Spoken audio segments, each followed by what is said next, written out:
కాకినాడ తీసుకువచ్చారు. ఢిల్లీ నుంచి AP express train ద్వారా తీసుకువచ్చారు. సాదిక్ ను వైద్య పరీక్షల తర్వాత జిల్లా మేజిస్ట్రేట్ ముందు హాజరుపరిచే అవకాశం ఉంది.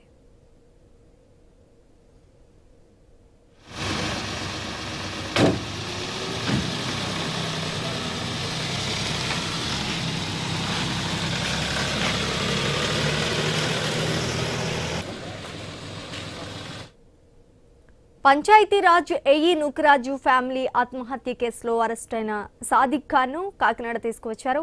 ఢిల్లీ నుంచి ఏపీ ఎక్స్ప్రెస్ ట్రైన్ ద్వారా తీసుకువచ్చినట్టుగా తెలుస్తోంది. సాదిక్ కు వైద్య పరీక్షల తర్వాత జిల్లా మేజిస్ట్రేట్ ముందు హాజరుపరిచే అవకాశం ఉంది. ఇక ఇదే అంశానికి సంబంధించి పూర్తి డీటెయిల్స్ మా ప్రతినిధి రాజేష్ అందిస్తారు. రాజేష్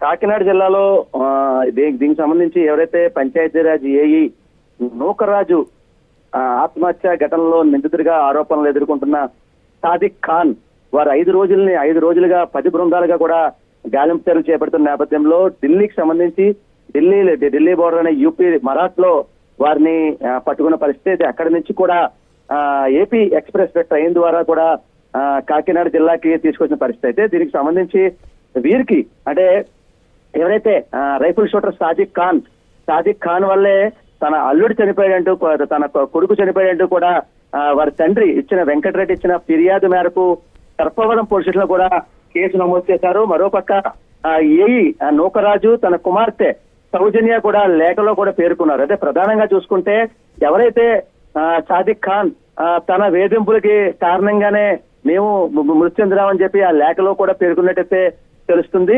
అయితే దీనికి సంబంధించి ఇప్పటికే ఎవరైతే ఈ ఉత్తరప్రదేశ్ బోర్డర్ లో ఉన్న మరాఠ్లో 5 రోజులు గాలింపు చర్యలు చేపడుతున్న నేపథ్యంలో కూడా అక్కడ నుంచి పట్టుకుని కాకినాడ తీసుకొచ్చారు. అయితే ఈ కాకినాడలో కూడా అసలు ఈ హత్యకి ఈ వస్తున్న ఆరోపణలకు గల కారణం అసలు ఎందుకు చేశాడనే దానిపై కూడా పోలీసులు అయితే దీనిపై కూడా విచారణ చేపడుతున్నారు. అయితే ఈ విచారణలో కూడా వారిచ్చే ఆధారాలు బట్టి అసలు దీనికి కారణం ఏఈ నూకరాజు గాని సౌజన్య లేఖలో పేర్కొన్న విషయాలపై అసలు దీంట్లో వాస్తవం ఎంత ఉందన్న దానిపై కూడా మరికొద్ది సేపట్లో కూడా దీనిపై సాదిక్ ఖాన్ కూడా పూర్తి వివరాలు అయితే తెలియాల్సి ఉంది. అయితే ఇప్పటికే దీనికి సంబంధించి సాదిక్ ఖాన్ ఈ నలుగురు ఎవరైతే కుటుంబం మొత్తం ఒక పక్క ఏఈ నూకరాజు, తన భార్య మీనా, కుమార్తె సౌజన్య, మనవడు కార్తికేయ రెడ్డి నలుగురు కూడా రోడ్కోమ్ రైల్వే బ్రిడ్జ్ నుంచి దూకిన ఘటన అందరికీ తెలిసిందే. అయితే ఈ ఘటనకు సంబంధించి ఎవరైతే ఈ ముగ్గురు మృతి చెందిన ఘటనకు సంబంధించి దీనికి పూర్తిగా ఎవరైతే సాదిక్ ఖానే దీనికి కారణం అని చెప్పి వారి లేఖలో పేర్కొనడం తెలుస్తుంది. అయితే దీనికి అంటే ఇదంతా కూడా వాస్తవా లేకపోతే నిజంగా రైఫిల్ షూటర్ ఎవరైతే సాదిక్ ఖాన్ ఇవన్నిటికి అంగీకరిస్తారా లేక మరి ఏం చెప్తారని తెలియజేస్తుంది. అయితే దీనికి సంబంధించి దీనిపై కూడా సర్పవరం పోలీసులు అయితే విచారణ చేపడుతున్నారు. అయితే ఒక ఛాలెంజ్ గా తీసుకుని ఒక పక్క కాకినాడ జిల్లా పోలీసులు, మరోపక్క రాజమహేంద్రం పోలీసులు 10 బృందాలుగా కూడా ఏర్పడి 10 మంది ఎస్ఐలు, 4 సిబ్బందితో కూడా పూర్తిగా గాలింపు చర్యలు చేపడుతున్న నేపథ్యంలో 5 రోజులకి తర్వాత సాదిక్ ఖాన్ దొరికిన పరిస్థితి.